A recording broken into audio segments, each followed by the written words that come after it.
সকালে সূর্য মাথার উপর চলে এসেছে। জেম্বা নতজানু হয়ে বসে আছে, মুখ তুলে তাকানোর সাহস নেই। একদিকে বিভোর, অন্যদিকে ধারা। দুটি প্রাণ শেষ হয়ে যাচ্ছে চোখের সামনে, তা দেখার ক্ষমতা তার দুটি চোখের নেই। ধারার আর্ত চিৎকার শোনা যাচ্ছে। জেম্বা চোখ তুলে তাকায় ধারার দিকে। ধারা নিজেকে নিজেই আহত করে চলেছে, নিজের দাঁতের দাগ নিজের হাতে বসাচ্ছে। জেম্বার ইচ্ছে হচ্ছে না গিয়ে আটকাতে। মিনিট কয়েকের মতো ধারাও বিভোরের মতো ছটফট করে চলে যাবে ওপারে। বিভোরকে চলে গেছে ওপারে মনে হতেই জেম্বার চোখ দুটি দ্রুত কিভাসের উপরে চলে যায়। তখনই কেউ ডাকে, জেম্বা বলে। জেম্বার সর্বাঙ্গ কেঁপে ওঠে। কি এসেছে? দ্রুত ডাক অনুসরণ করে বামের দিকে তাকায়।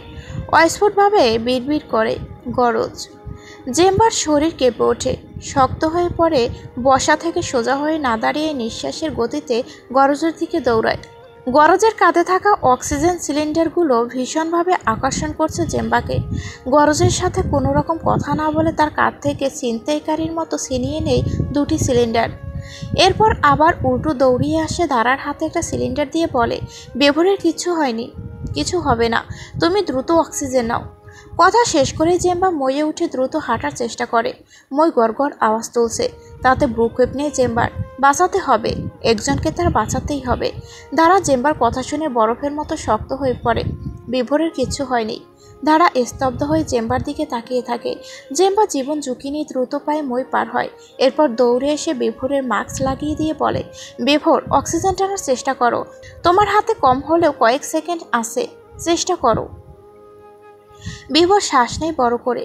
মুহূর্তে ভেতরটা স্থলতায় ভরে যায়, শরীরের পশম দাঁড়িয়ে পড়ে। কয়েক সেকেন্ড দ্রুত গতিতে কয়েকবার শ্বাস নেয়। এরপর চোখ খোলার শক্তি আসে, পিটপিট করে চোখ খুলে। জেম্বা হেসে ধারার দিকে তাকায়, জোরে বলে, বেঁচে আছে? ধারার রগে রগে শিরশিরে বাতাস বয়ে যায়। নিস্তেজ হয়ে আসা শরীর শুয়ে পড়ে সেখানেই। ওলট পালট করে যাওয়া পৃথিবীটা হুট করে গোছানো হয়ে গেল। অনুভূতিগুলো কয়েক মুহূর্তের জন্য স্তব্ধ হয়ে পড়ে। ধারার অনুভূতি কাজ করছে না। ততক্ষণে গরজ রধবী বিভোরের কাছে পৌঁছে গিয়েছে। রধবী যে এসেছে জেম্বা খেয়ালই করেনি। বিভোর পলকহীনভাবে তাকিয়ে আছে জেম্বার দিকে। কেটে যায় আরও মিনিট দুয়েক। ধারা উঠে বসেছে। অক্সিজেন মাস্ক খুলে বিভোরকে পানি খাইয়ে দেয় জেম্বা। এরপর আবার অক্সিজেন মাস্ক লাগিয়ে কাঁধে তুলে নেয়। প্রায় 10 মিনিট সময় নিয়ে মই পার হয়। মইয়ের নড়বড়ে অবস্থা, বেশি দিন টিকবে না এই মই। ধারার সামনে বিভোরকে নিয়ে দাঁড়াতেই ধারা মুখ ডেকে হাউমাউ করে কাঁদা শুরু করে। বিভোরের কানে তীক্ষ্ণ সূচের মতো বিচ্ছে সেই কান্না, কিন্তু কথা বলার শক্তি পাচ্ছে না। শরীরের অঙ্গগুলো কাজ করতে সময় লাগবে। গরজ ধারাকে তুলে দাঁড় করায়। ধারা চোখ বুজে কেঁদেই চলেছে। জেম্বা বলে, কান্না থামিয়ে বিভোরকে দেখো, তোমার দিকে তাকিয়ে আছে। ধারা সাহস পাচ্ছে না তাকাতে, মনে হচ্ছে স্বপ্ন দেখছে সে। চোখ খুলে তাকালেই বিভোর হারিয়ে যাবে। জেম্বা আবারও তাড়া দেয়, ধারা কান্না থামাও। এরপর চোখ তুলে তাকায়। বিভোরের অশ্রুসিক্ত চোখ দুটি তাকিয়ে আছে। কিছু মুহূর্ত আগেই তো মনে হয়েছিল আর তার দিকে তাকাবে না এই দুটি চোখ। খুশিতে ধারা আবারও কেঁদে ফেলে। জেম্বা বলে, কাদা শেষ হবে কবে? আমাদের তো যেতে হবে ধারা। যাওয়ার কথা শুনে ধারা দ্রুত চোখের পানি মোছে, কান্না থামায়। বিভোরের খুব ক্লান্ত লাগছে, চোখ খোলা রাখতে পারছে না। চোখ বুঝে গরজ জেম্বা হাঁটা শুরু করে। জেম্বার কাঁধে বিভোর, তার পিছনে ধারা, ধারার পিছনে গরজ আর রধবী। ঘন্টা কয়েক সময় নিয়ে ক্যাম্প 2-এ পৌঁছে ওরা। রাস্তাটা খুব সহজ মনে হচ্ছে যেন। শেষ 30 মিনিট বিভোর হেঁটে এসেছে জেম্বাকে ধরে ধরে।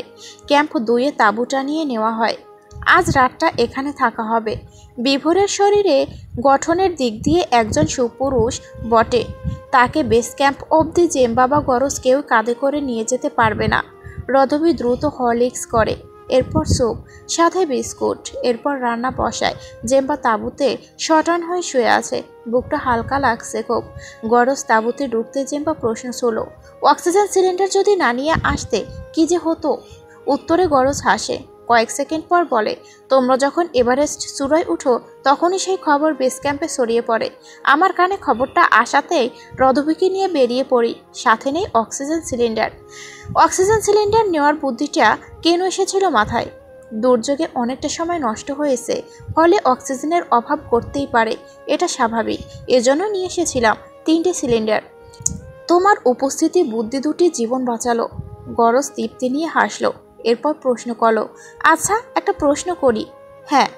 দুর্যোগে তো অত সময় নষ্ট হয়নি, কম হলেও তো ক্যাম্প 3-এ কিছুটা পার হওয়ার কথা ছিল হিসেব মতো। বেভরের সিলিন্ডারে কেউ ছিদ্র করেছিল, তাই এই সংকট।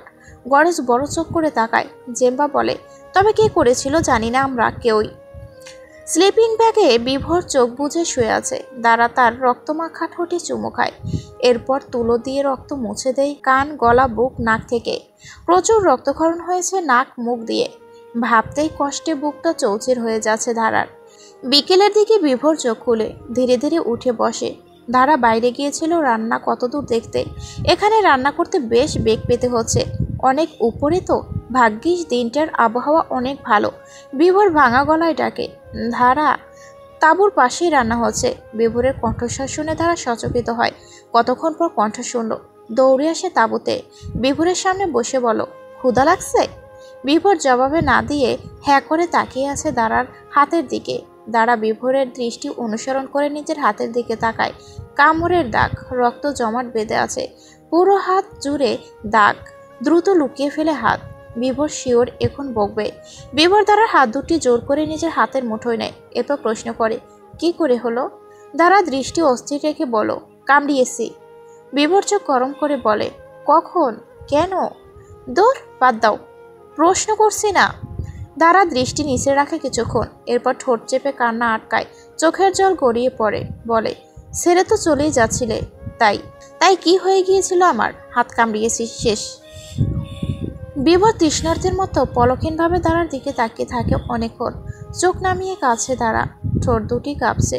বারবার হাতের উল্টো পিঠ দিয়ে নাক ঘষছে, চোখের জল মুছে। ঠান্ডায় গায়ের রং ফ্যাকাশে হয়ে গিয়েছে। আচমকা বিভোর দাঁড়াকে টেনে বুকে নিয়ে আসে, শক্ত করে জড়িয়ে ধরে। দাঁড়া আকস্মিক ঘটনায় হতভম্ব। যখন বুঝতে পারল নিজেও জড়িয়ে ধরে, শরীরের উষ্ণতা ছড়িয়ে পড়েছে। ধারার অনুভব হয় বিভোরের শরীর কাঁপছে। কাঁদছে বিভোর। ধারা প্রশ্ন করে, কাঁদছো তুমি? কেন কাঁদছো?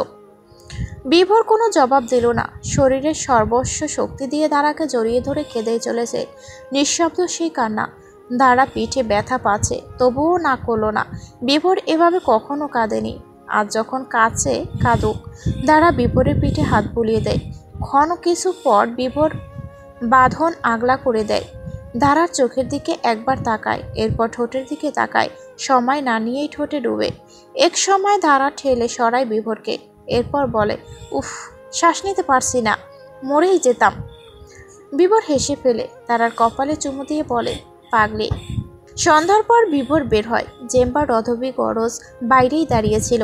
বিভোর তিনজনকে জড়িয়ে ধরে কৃতজ্ঞতা জানায়, বলে, এই ঋণ কেমনে শোধ হবে? জেম্বা বিভোরের পিঠ চাপড়ে বলে, আমার হয় প্রার্থনা করবে একটা, যদি সেটা পূরণ হয় তবেই ঋণ শোধ হবে। বিভোর অবাক হয়, প্রার্থনা দিয়ে ঋণ শোধ? প্রশ্ন করে, কি প্রার্থনা? জেম্বা বলো, প্রার্থনা করবে প্রভু যেন তোমায় একটা ছেলে দেয় ঠিক তোমার মতন, এবং সে যেন এভারেস্ট অভিযাত্রী হয়, আর অবশ্যই তার শেরপা যেন আমি হতে পারি, সেটুকু বয়স যেন প্রভু দেন। বিভোর হাসে, বলে, ফিরে 1 মাসের মধ্যে বউ ঘরে তুলব, এর পরের 10 মাস পরেই আমার ছেলে পেয়ে যাবে, যদি আল্লাহ দেন ইনশাআল্লাহ। কিন্তু এই ইচ্ছে কেন? কারণ আমি যাতে তাকে পথে গল্প করে বলতে পারি তার মা কতটা ভালোবাসত তার বাবাকে, তার বাবা ঠিক কতটা শক্তিশালী, ভাগ্যবান সুপুরুষ হলে 2 বার মৃত্যুকে বুড়ো আঙুল দেখিয়ে ফিরতে পেরেছে, সব জানাতে চাই। এই জার্নিটা আমার জীবনের শ্রেষ্ঠ জার্নি ছিল বিভোর। বিভোর আরও একবার জেম্বাকে জড়িয়ে ধরে, এরপর তাঁবুতে ঢুকতেই ধারা চেঁচিয়ে ওঠে। বিভোর টাসকি খেয়ে যায়। তারা জামা চেঞ্জ করছিল। বিভোর বাড়ি ইনোসেন্ট মুখ করে বলে, তুমি কি শোকে ভুলে গিয়েছো আমি তোমার হাজবেন্ড? দূর, আমি ভাবছি অন্য কেউ। বিভোর হেসে ভেতরে ঢুকে। দাঁড়া অন্যদিকে মুখ করে জামা চেঞ্জ করছে। তখন বিভোরের নজরে আসে দাঁড়ার পিঠের দুপাশে লাল দাগ। প্রশ্ন করে, পিঠে অমন হলো কি করে? নিজেই তো করলা। কখন? বিকেলেই তো। কি জোরে জড়িয়ে ধরছিলা? বিভোর বুড়ো কুচকে তাকায়, আঙুলের দাগ বসে গিয়েছে অদ্ভুত। এরপর বলে, আচ্ছা দেখছি। কথা শেষ করে দাঁড়ার দিকে এগোয়। দাঁড়া চোখ বড় বড় করে তাকায়, আগাচ্ছ কেন? এই এভারেস্টে? পরদিন 17 মে ওরা নেমে আসে চেনা বেস ক্যাম্পে। সবাই যেন তাদেরই অপেক্ষা করছিল। বেস ক্যাম্পে পরিচয় হওয়া কজন দৌড়ে এসে বিভোরকে জড়িয়ে ধরে শুভেচ্ছা জানায়। তাঁবুতে এসে দেখে পাশাং এসেছে। পাশাংয়ের সামনে বড়সড় একটা কেক, উপরে লেখা এভারেস্ট এক্সপিডিশন 2018। পরের মুহূর্তের জন্য বিভোর দ্বারা কেন কেউ প্রস্তুত ছিল না। স্বয়ং নেপাল প্রধানমন্ত্রী এসেছেন দেখা করতে। এত বড় দুর্যোগ পাড়ি দিয়ে এভারেস্ট জয় করা মানুষদের দেখে নাকি তিনি চক্ষু সার্থক করেছেন। বিভোর দ্বারা খুশিতে আত্মহারা। পরে দুদিন চলল প্যাকিং, বেস ক্যাম্প গুছিয়ে নেওয়া। 20 মে বিদায় জানায় বেস ক্যাম্পকে। থোকলা লবুচে হয়ে ফেরিসে পৌঁছে দুপুরে। সেদিন সোমারি থেকে পরদিন নামচে বাজার থেকে কম দামে পর্বতারোহণের সরঞ্জাম কিনে নেয় বিভোর। ভবিষ্যতে আরও অনেক অভিযান হবে। পরদিন লুকলা। 23 মে প্লেনে করে কাঠমান্ডু, 25 মে বাংলাদেশ এয়ারপোর্টে বৃত্ত সম্পদ হলো। যেখান থেকে শুরু হয়েছিল সেখানেই শেষ কাহিনীর। আর মাউন্ট এভারেস্ট তার জায়গাতেই দাঁড়িয়ে আছে। মাঝের কয়টা দিন কেটে গেল স্বপ্নের মতো।